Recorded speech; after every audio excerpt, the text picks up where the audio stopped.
জান্নাত কমপ্লিট, সাদ্দাত তৈরি করে ফেলছে। মালাকাল মাউত অর্ডার দিল, মালাকাল মাউত যাও, দেরি করিস কেন? ওই যে আমার বান্দা আমাকে অস্বীকার করেছে, তার নিজের জান্নাতে থাকবে, বেয়াকুব যেন তার নিজের জান্নাতেও ঢুকতে না পারে। এক আলেম, আমার শ্রদ্ধেয় বড় ভাই, একজন পরিচিত মুখ, তেনার একটা বক্তব্য শুনলাম। আলেম মানুষ, তিনি বক্তব্য দিচ্ছে যে সাজ্জাদ আল্লাহর জান্নাতে যাইতে চায় না। সাজ্জাদের গল্প শোনেন না, এই যে জান্নাত তৈরি করছিল, শুনেছিলেন? সাদ্দাত জাহান্নামের কীট, তিনি বলছে আল্লাহর, সে বলছে আল্লাহর জান্নাতেও যাব না, এত টাকার গরম। আল্লাহ বলছে জান্নাত তৈরি কর, নেমক হারাম।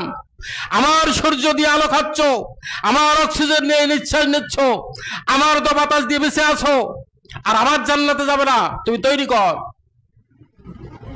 সুযোগ দেওয়া হলো, জান্নাত কমপ্লিট, সাদ্দাত তৈরি করে ফেলছে।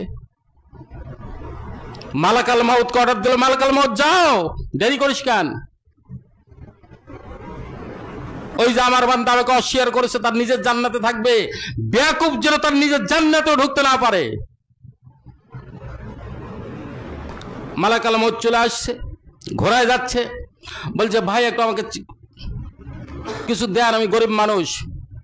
আজরাইল ভিক্ষুকের রূপ ধারণ করে, সে বলছে কাম পাও নাই, আমি জান্নাত যাব, অপেক্ষা থাকিও না, আমাকে আর ডিস্টার্ব দিও না। আজরাইল কথা সে রাস্তায় শুনলেন না, প্রথমত চলে গেলেন, গেটের কাছে গেছে, দারোয়ানকে বলছে দারোয়ান জান্নাত কি কমপ্লিট? হ্যাঁ জান্নাত কমপ্লিট। বলো মালিক আমি যাচ্ছি জান্নাত দেখবো। আল্লাহ বলছেন মালাকাল মাউত খবর কি? কয়েছে আল্লাহ কি বলতো ঢুকতে চাচ্ছে, বলে ঢুকতে প্রথম পা বাড়ার সাথে সাথে দ্বিতীয় পা ফেলার আগেই তার জানটা তুমি আমার দরবারে নিয়ে এসে জাহান্নামে পাঠিয়ে দাও। এই যে সাজ্জাদ আল্লাহর জান্নাতে যাইতে চায় না, তখন আল্লাহ বলছে ও তো নিজেই এখন জান্নাত তৈরি করবে। জান্নাত যখন তৈরি করা কমপ্লিট হয়ে যাবে, তখন মালাকুল মাউত ফেরেশতাকে আল্লাহ পাক পাঠাই দিয়েছেন যে যাও, যখনই সাজ্জাদ জান্নাতে প্রবেশ করবে, তার নিজের জান্নাত তৈরি করা, যখন জান্নাতে প্রবেশ করবে, তখন তুমি তার জানটা কবজ করবে, কবজ করে আমার কাছে নিয়ে আসবে, কারণ সে জাহান্নামের কীট, সে জাহান্নামের জন্যেই এই দুনিয়াতে এসেছে।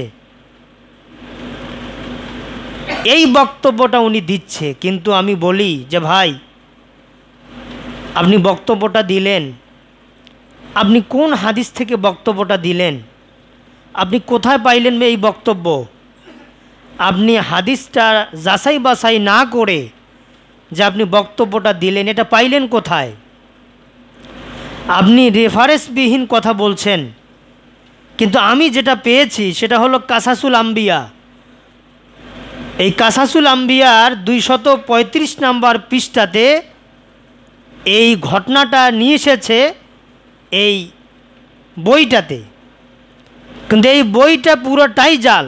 কাসাসুল আম্বিয়া অনেকেরই বাড়িতে এই বইটা আছে। এই বইটা বিভিন্ন বইমেলাতে বিক্রি করা হয়। ওয়াজ মাহফিল যদি লাগে, ওয়াজ মাহফিল হয়, ওয়াজ মাহফিলের বাজারে বই বিক্রেতাগুলো তারা নিয়ে আসে কাসাসুল আম্বিয়া, নেয়ামুল কোরআন, 12 চাঁদের ফজিলত, এই যে কিতাবগুলোতে, এই বইগুলোতে এই মিথ্যা বানোয়াট তৈরি করা এই সাজ্জাতের কাহিনীটা তারা ঢুকে দিয়েছে। এর কোনো দলিল, এর কোনো রেফারেন্স, আল্লাহ নবীর থেকে কোনো জাল জৈব সনদ পর্যন্ত এই সাজ্জাতের কাহিনীটা আসে নাই, বর্ণিত হয় নাই। আজকে দেখেন কত সুন্দর কথা, এটা বরঞ্চ জাল, এটা তৈরি করা। তা আমার ওই ভাইকে বলবো যে ভাই, আপনি একটু যাচাই বাছাই করে আপনি একটু বক্তব্য দেন। কারণ যেহেতু প্রযুক্তির যুগ, কথা বলতে হয় খুব হিসাব নিকাশ করে, খুব মাপযোগ করে, বই পুস্তক দেখে কথা বলতে হয়। এজন্য কথা আপনি বই পুস্তক দেখে হাদিস কোরআন যাচাই বাছাই করে আপনি কথা বলবেন।